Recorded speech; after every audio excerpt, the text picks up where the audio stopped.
Okay, first thing I'm going to do is season these ribs. These are some pretty good sized ribs. Just using some sea salt, just salt, pepper, and I'm going to season both sides. Then I'm going to sear them.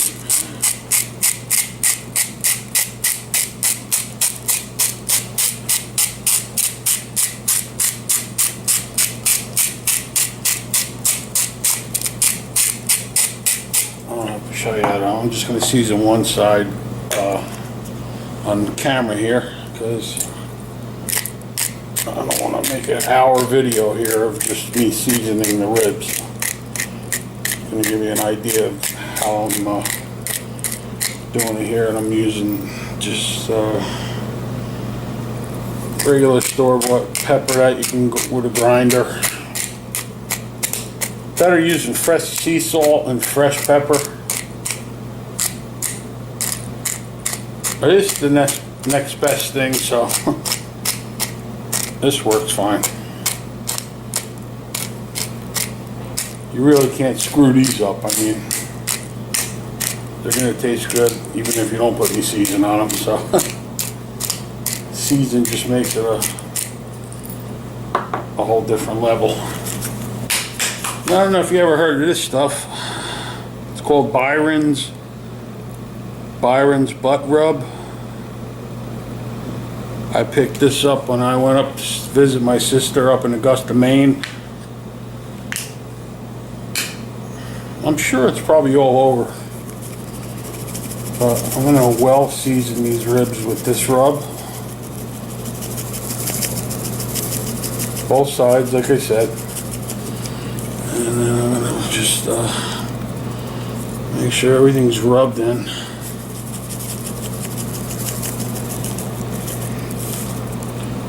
Okay, I'm going to do the next 3 ribs and turn them over and put more butt rub on them. I'm also going to do the sides of them. And I'll be back in a minute or two and show you what the next step is. Okay, I'm going to only do one on camera, this way I don't waste up too much time. I got the ribs seasoned. I'm using this kind of bacon. Smithfield bacon. This is what I'm using today because that's what I have them in the fridge. And I'm using Sweet Baby Ray's honey chipolette.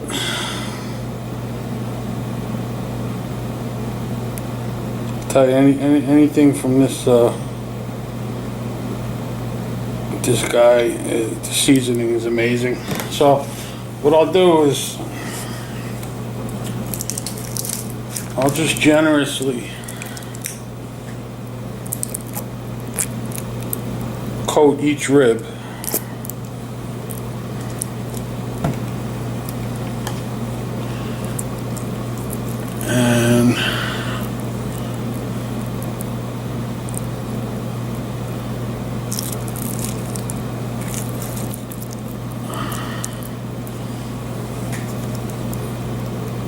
And then what I'm gonna, actually I'm just gonna show you what I'm doing here, and then the next step before I even put the bacon on, I'm gonna actually sear these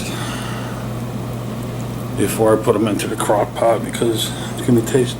Get your fingers in there, man. You don't be afraid to use your fingers, you know, when it comes to cooking, man. You gotta get into all these little areas and rub it real good, you know. I guess that's what they mean when putting love into the food. All right, I'm gonna do all these, and then I'm gonna sear these in a pan with some olive oil, and then I'll show you what the next step is. Okay, I just put some olive oil in the pan. Got it on pretty high heat. Just gonna sear these up a little bit. These things are pretty big, as you can see. Obviously, the heat needs to go up a little higher.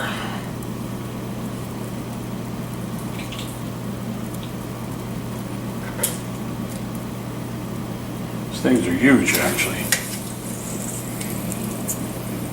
I'll turn the heat up a little bit. Because I want a really good sear on these. You know, all the way around.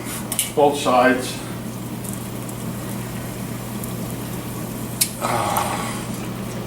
And on the ends, so.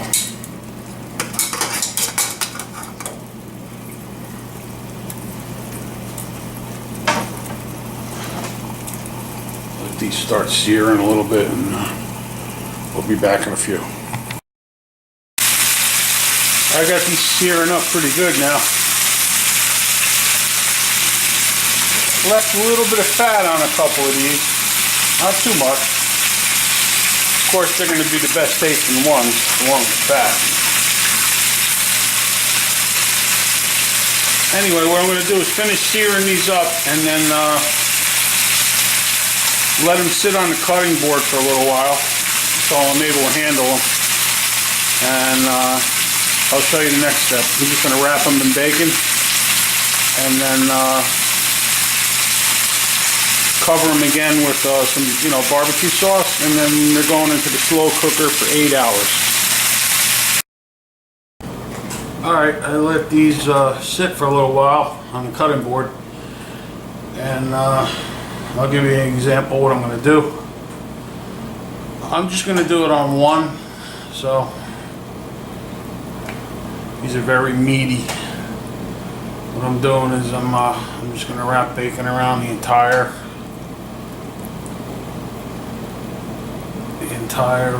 rib itself. So I'm going to take a few slices.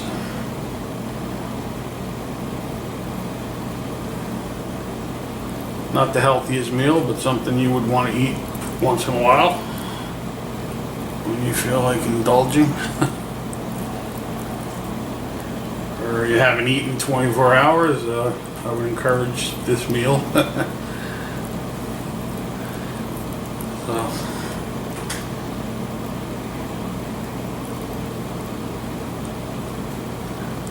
Anyway, like I said, I'm just going to wrap each one with a layer of bacon. Doesn't have to be perfect.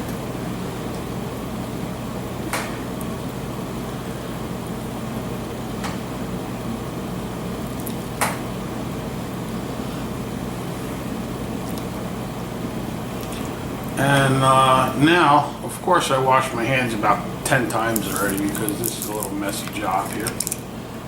Again, we're going to coat this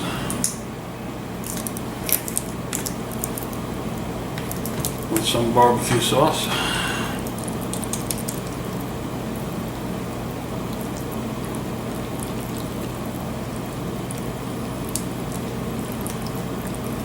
Both sides generously coated. And what I'll do is, like I said, get some of this barbecue sauce off my hands to start, and I'll wrap the rest of these up, and then they're going to go into the slow cooker for 8 hours, and we'll find out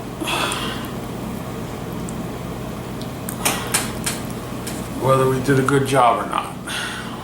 Okay, let me finish these up and I'll show you next step. Okay, so I placed these all in the crock pot. What I did is I just coated the bottom a little bit with some more barbecue sauce. Now I'm going to cook these babies on slow for about 8 hours and plate them up, and we'll check back then. Okay, these ribs have been cooking for 8 hours in the slow cooker, and I took them out about a half hour ago and wrapped them some tightly wrapped tin foil over them just to let them settle for a little bit. So I'm not worried about any kind of presentation here as far as like spices or anything like that. I was going to put a little cilantro or some parsley or something over it, but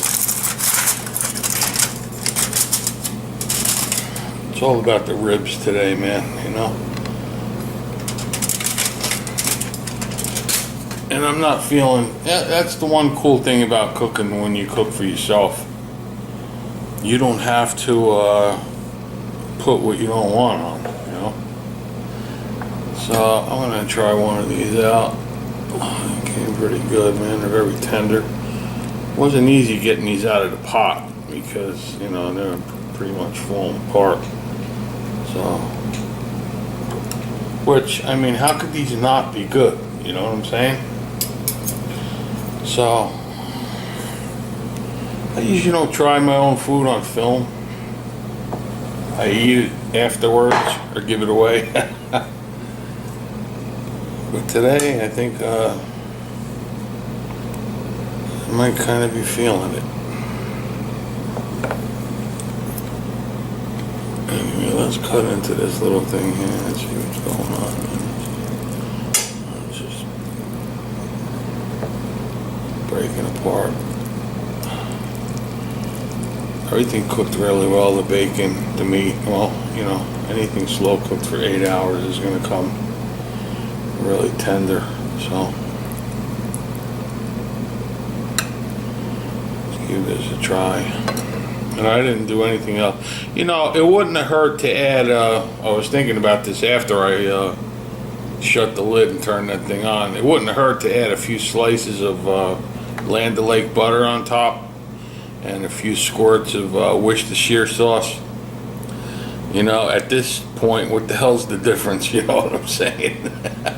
I mean, this, like I said, this ain't like the healthiest dish, but it's not something you do all the time.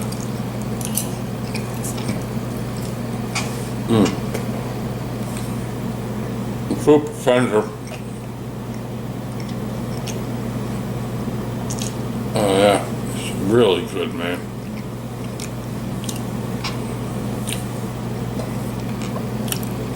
Definitely good. I might have to save one or two of these to give away to somebody, one of my friends. Let them know what they think of it. See, the thing about cooking in the slow cooker, a lot of people look in terms of time. I don't really look in terms of time, you know. I turn the slow cooker on and go to sleep, you know. Or you go about your business for 8 hours. You don't think about, you know, oh man, is this done yet? It's done, you know. You put it on in the morning, put it on at night, whatever, you know. So like I said, I don't think in terms of time when it comes to slow cooking. So it's definitely worth, to me, you know, to get really tasty quality food, to put some time into it, you know. Everybody nowadays is like, let's do, you know, it's all about making everything fast. I don't look in terms of time like that, you know. I mean, look, you can make really good food fast, but you can make really good food, you know, slow also.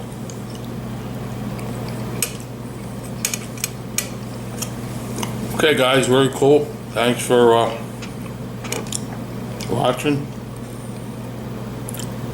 and maybe you'll get inspired to try these out. It's nothing fancy or anything I invented. It's just I happened to be in the store the other day and motivated and said, while I'm motivated, let's pick some ribs and bacon up and you know, make a slow cooker meal. Anyway, you guys have a great time there. And we'll catch you on the next video, which will probably be in a year or two.